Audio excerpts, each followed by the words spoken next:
Around September last year, my friend and I made a late-night trip to the gas station at about 1 am. We were both just 12, loved horror movies, and I, in particular, listened to scary stories every night before bed.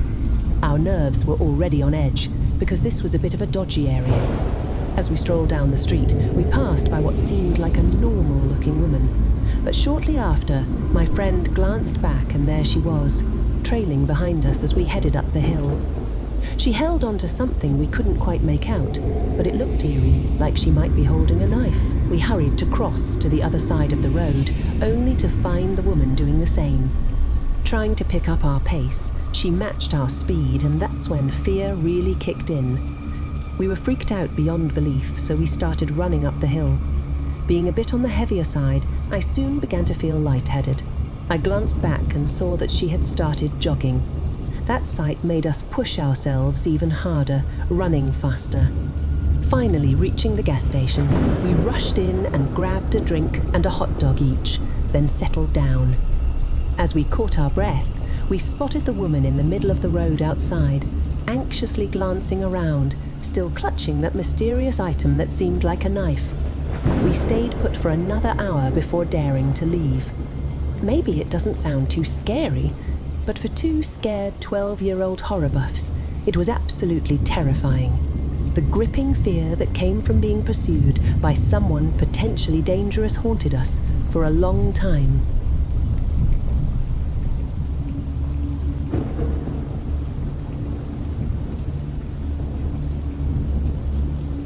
As the years have passed, many memories of my childhood have slowly faded into the mist of time. However, one bone-chilling memory stands stark and vivid amid the fog of forgetfulness.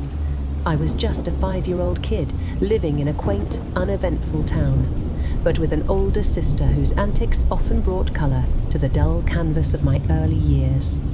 Our routine led us to the home next door, where my sister was responsible for babysitting our neighbour's 2 kids. A usual evening turned atypical as we awaited our mother's late return from work.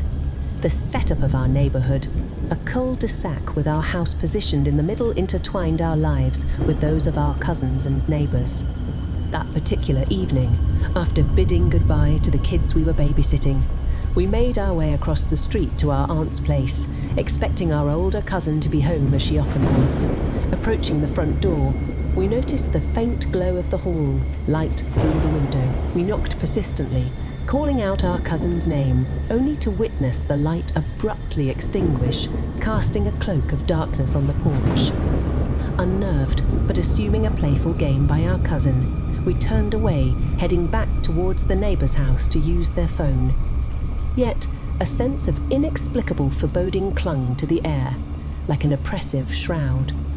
My sister's grip tightened on my hand, a silent signal of shared apprehension. As we crossed the street, a chill ran down my spine, and I felt an odd static charge ripple through me. Glancing back towards our aunt's home, my eyes widened in terror. 3 eerie, misty figures, vaguely human-shaped with no discernible faces, stood hauntingly on the front lawn. Panic surged, and my sister, sensing my distress, swiftly pulled me along as we dashed back to our neighbour's house, pounding on the door until we were welcomed inside. Attempting to explain the inexplicable to our neighbour, our encounter with these ghostly figures was brushed off, leaving us trembling in the eerie uncertainty of the night. Peering out of the window, our suspicions grew as we witnessed our cousin, the supposed inhabitant of the house, being dropped off by her boyfriend. No one had been home during our persistent knocking. Years later, family revelations disclosed the grim truth that preceded our residency in that house across from my aunt's.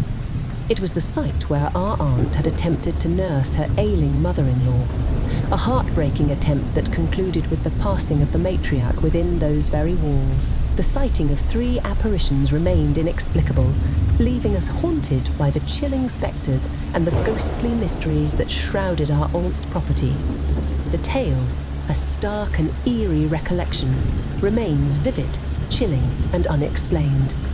Recounting this terrifying experience continues to send shivers down the spine of our family, a tale that refuses to fade into the abyss of forgotten memories.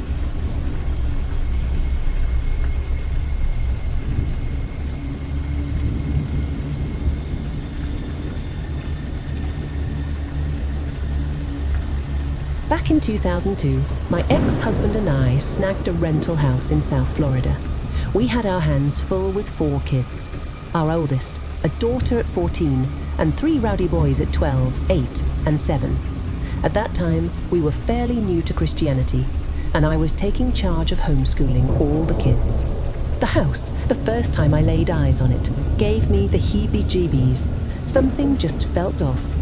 I voiced my concerns to my husband, who we'll call Jay, but he brushed off my unease and went ahead with the rental. Initially, things seemed fine. We settled in, making friends in the neighborhood. Even our daughter, whom I'll call C, wanted her friend to stay over. Soon, her pal practically camped out with us every weekend. But then, strange occurrences kicked in. The family, except for Jay, started hearing weird noises at night, like faint scrapes. Then, we'd come down to the den in the mornings to start our homeschooling, and all the chairs would be pushed away from the table, as if something or someone had rearranged them during the night. This happened way too often to be dismissed. The sense of discomfort lingered, and the tension in the house became palpable. There were doors in that place that just wouldn't stay shut, opening and closing on their own, as if pushed by some unseen force. But the worst thing that happened, it came for me one night. I was lying in bed, just trying to doze off, with Jay fast asleep beside me. Then, out of nowhere, this heavy, suffocating feeling washed over me. I looked up, and there it was, a massive, black mass hovering right above me. That thing felt wrong, really wrong. I could swear it was pure evil, and the thoughts flooding my mind were like something out of the darkest pits of hell. I tried everything I could think of. I prayed, sang every worship song I knew, even recited scriptures, but it was like hitting a brick wall. I was frozen, unable to move or make a sound. Just when I thought it was game over, by some miracle, I managed to say the name Jesus, and that was it, the turning point. I could finally pray, and as I lifted my gaze, the darkness vanished. But that wasn't the end of it. That night opened up a Pandora's box in our family. Soon after, things started falling apart. Later, C confessed something chilling. She and a friend had been fooling around with an Ouija board during sleepovers. What evil they'd let loose, I can't say, but it changed everything for us. Our family was never the same after that, and shortly after, we packed up and moved, hoping to leave that terror behind.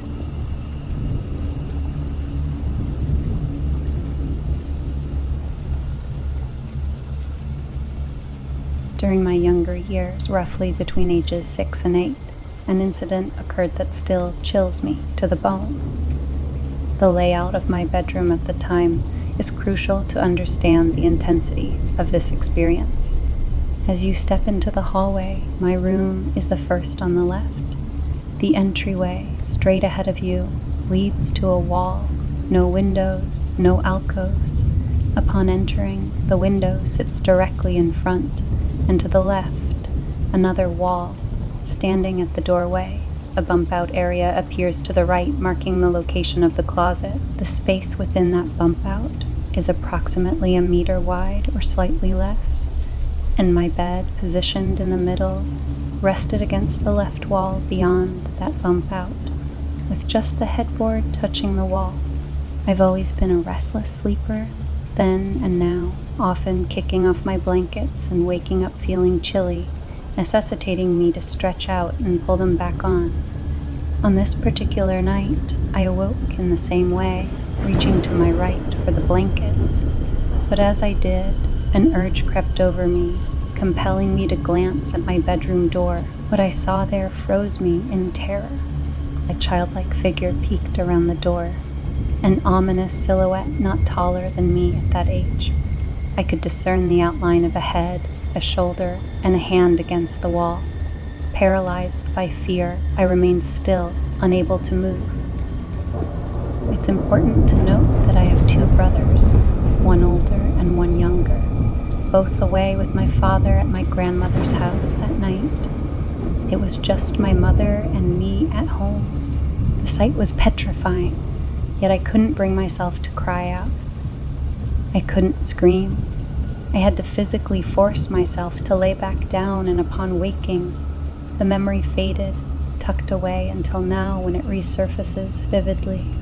Following that night, I frequently caught sight of that boy, always in my periphery, akin to the fleeting feeling when you walk by a room and believe you've seen something, only to look back and find nothing.